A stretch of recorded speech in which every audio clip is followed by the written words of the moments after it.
Okay, so Greenleaf, I gotta close my eyes. Everybody ready? I gotta close my eyes to do this, okay? Here's Greenleaf. I think I can do it in one breath.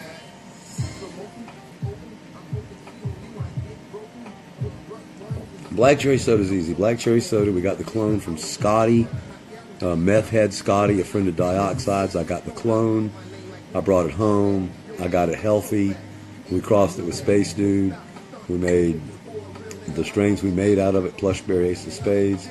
I didn't ever think they were that potent. I thought they were colorful. We took them off the menu, and you guys screamed and yelled so loud that we brought them back on the menu.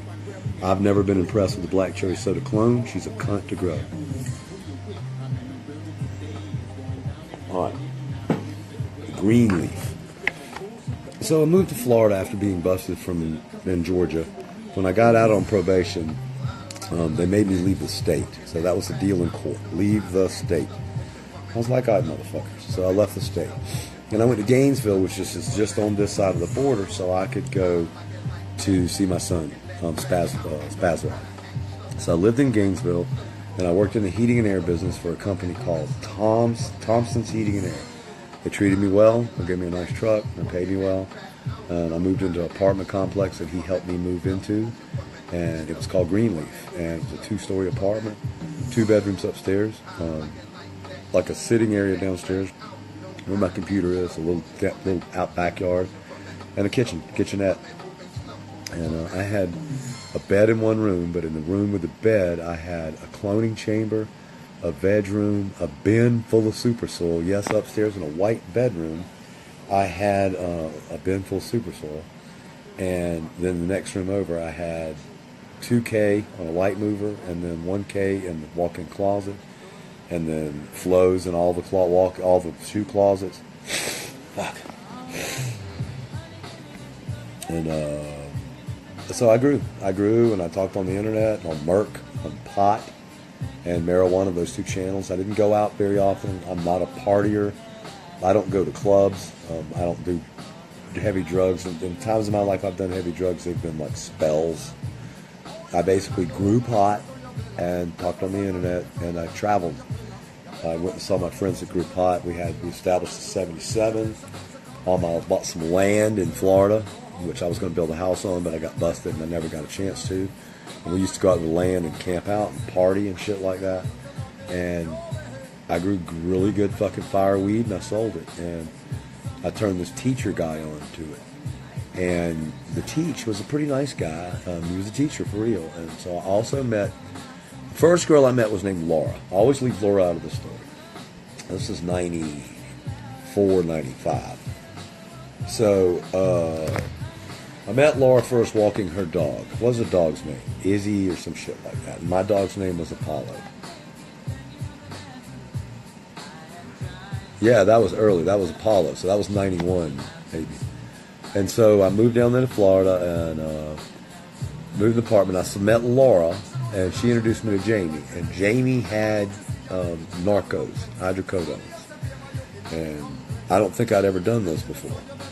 And so he gave me a couple of 7.5s. And they came from Donnie. Donnie was this fucking loser-ass fucker who just sat around all the time, and his girlfriend was a pharmacist tech. And she could get Narcos and all kind of other shit. I didn't fuck with the other shit, but they got all kind of shit. And so she brought home bottles of 300 all the time. And so I never liked the guy. And so basically I taught Jamie how to grow. He grew Jack's Cleaner. And I taught the teacher how to grow. He grew a couple of different things. Jamie got 72 ounces off of fucking 2K in a house in Florida with Jack's Cleaner, growing them untopped. Fucking unreal weight. And I got 81 with light movement, a little competition game. So we were just banging it out, growing. I bought me a nice little Thunderbird. I wasn't a baller, but I thought I was a baller. I paid like $7,500 cash for like a 91 or 90 Thunderbird, really sleek. I had pictures of it before my fucking computer burned down. And it was pretty nice. I had a nice tape deck in it, really nice. Fucking first one tape decks had pictures and shit on it, had big old subs. But other than that, I was kind of quiet other than my car. Then I just grew the fuck out of some weed. I met Tommy, that's Micanopy Moonbeam, and Micanopy Madness. I hung out with Doug Weiser and Donna from the Merc Channel. Me and Doug Weiser met all kind of people all over Atlanta and traveled and everything. And then one night, afternoon, I was sitting on the computer and somebody was coming over to get high and watch Mighty Man and Yuck with my dumb ass. And I saw a shadow and I thought it was Jamie. So I got up and I opened the door. And it was 5 cops from the drug unit. And one of them had a ram and fucking pulled that motherfucker back. And when I opened the door, he was getting ready to pull forward. Fuck. So they jumped on my back, and the one cop, the black cop, jumped on my back and pushed the fucking gun behind my ear into that area where it really hurts when you poke when you poke yourself behind the ear. So he's poking the shit out of it. Just poking the shit out of it. And it's just sitting on me. Don't move, don't move, don't move. And I'm like, I'm not moving. You have a bong, you have a gun. Time out. Pick it up later.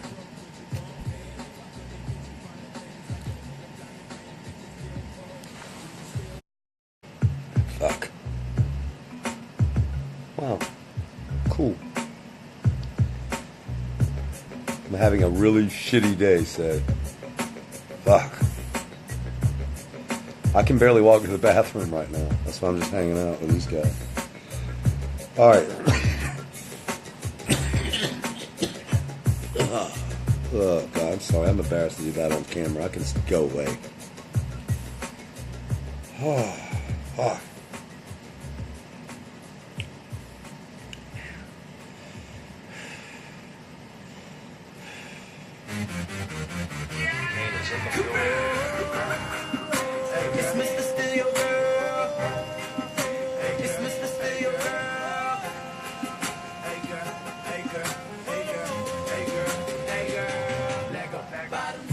Alright, so after the cop gets off my back, jacks me up in the air and slams me up against a fucking wall,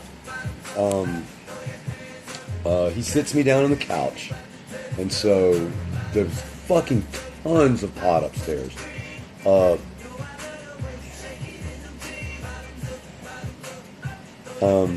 It was one dab all day long. Well, 3 dabs all day long. Say, I really like to smoke pot, and I know you're right. I know. I just like to get high. I love hash, and I miss it. But I know you're right. All right, so, but I did really good today. I didn't smoke all fucking day long. I ate some gummy bears. I didn't smoke. So, bam, slammed me up against the wall, sitting on the couch. There's a cooler upstairs with 62 ounces in bags, bagged out, ready to go. A whole motherfucking cooler. Whole cooler. So I was like, fuck. I mean, you can't get more motherfucking busted, okay? Like a cooler full of fucking ounces, 62 ounces ready to deliver to fucking South Carolina. Some cash, a couple of grow rooms, max the fuck out. So I had been busted before, and the first time I got busted, I am embarrassed to tell you that I talked for about 2.5 hours to the cops. And I didn't bust any of my friends. I am not a rat. I've never spoke to the cops. I don't call cops. I don't believe in the harassment of individuals, and I don't believe in the jailing of people who smoke cannabis.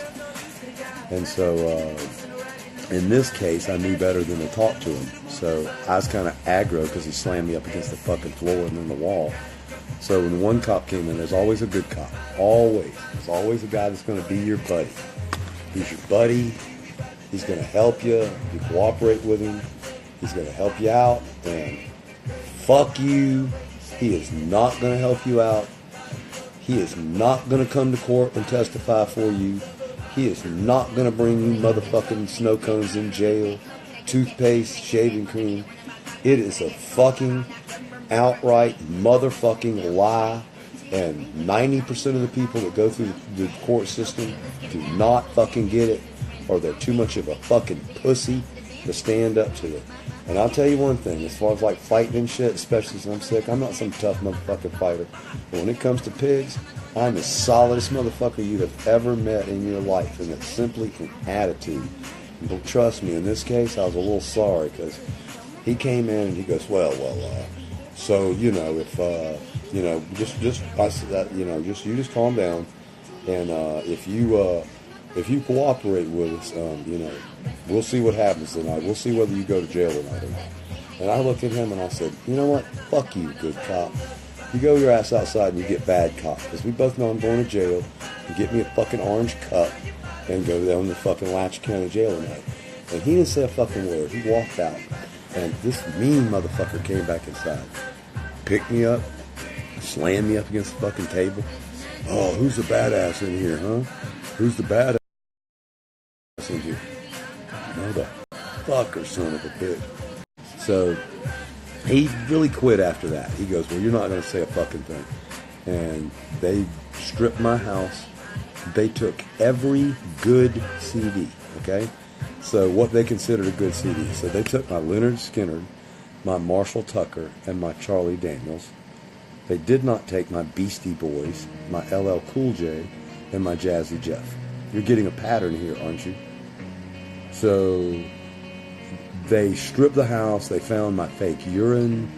They found my trim in the freezer because I was hoping they didn't fucking find that when I got out of jail 10 days later. Oh, here's a great one. They left my dog. They were going to leave my dog. They were going to leave.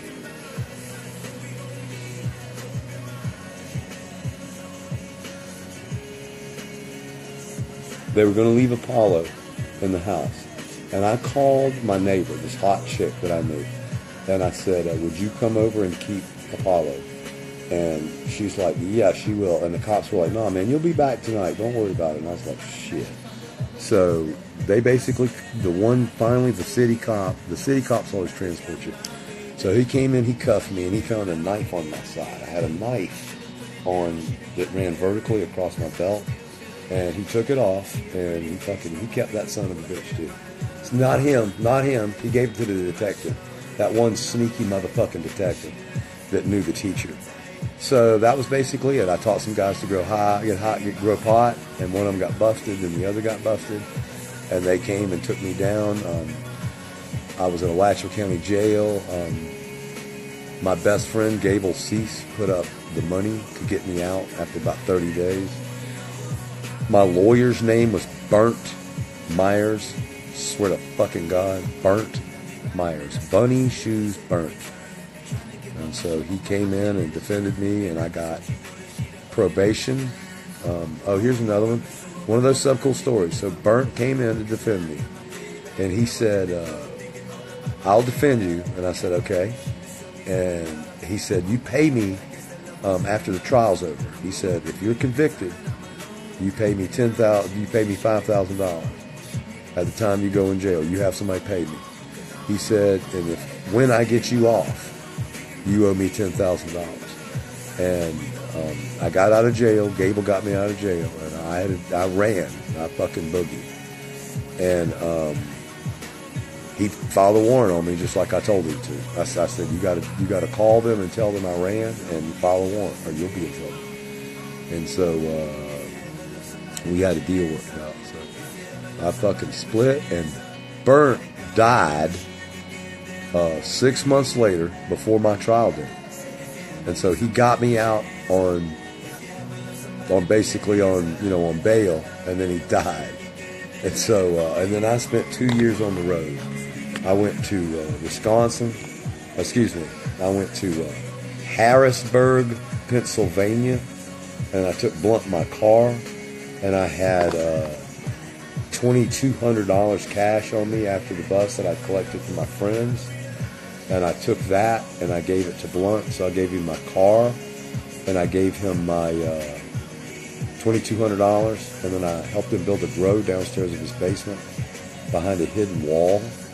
And then I taught him to grow, and then I moved on and I went to England, and I worked for Gypsy Nirvana and his shop in Birmingham, England, on the Surrey, and I worked there as a counter guy. I sold seeds. I lived with Gypsy for a little while, then I got me a little bed and breakfast. I stayed with this proper English family, which was a fucking trip. The lady served me fucking coffee on a fucking silver coffee tray. And the kids were there, Mommy, Daddy, Mommy, Daddy. And then Gypsy moved to Amsterdam, and he said, "Do you want to move with me to Amsterdam?" And I said, "Yeah." And I knew he was already fucking crazy. Okay, I knew that son of a bitch was nuts. Okay, and but I wanted to go to Amsterdam. I wanted to live in this mansion. He had this massive mansion. And I was like, all right, well, I got to go. And I moved over there with Gypsy, and I rode a bike around, and I bought 8 couches. I bought 12 beds. I went to the linen store and bought 12 comforters, 12 sets of duvets, weird shit like that. It was a really weird job, okay? But it was a job, you know. He paid me. I made $400 American a week, and which was about 900 guilder on a good week. Then I'd go do what? And Gypsy would yell at me, "You fucking knobhead!" And I'm a hustler. I mean, I don't fuck around. So he was just a dickhead. So that's how I ended up with Gypsy and in Amsterdam. And then I worked for Gypsy for several months. I helped him build his shop, open his shop over there in Amsterdam. I designed the buds on the walls. If you ever go to Gypsy's shop in Amsterdam, it's still there. About half the pictures on the wall came from my fucking computer because I had pictures at the time, the same ones that burned up in the fire. And then Blunt came over. Gypsy had this idea to let stoners come over and live in his house for money. And he was going to have stoner heaven. It's a fun idea. And Gypsy and Blunt came over, and Blunt went out and fucked too many hookers and had a fucking heart attack when he came back. And the night Blunt died, Gypsy started drinking, and he threw me out of his house. So, threw me out of his fucking house. I walked the streets of Amsterdam for a while, stayed in a hotel for a couple of days cooking my money, and then I went and I ended up in Montreal, where I started back over. That was the RC story. So that's the story of how I got from Florida in Gainesville to Amsterdam with Gypsy to Montreal and then into Winnipeg because I took a bus across country through Thunder Bay.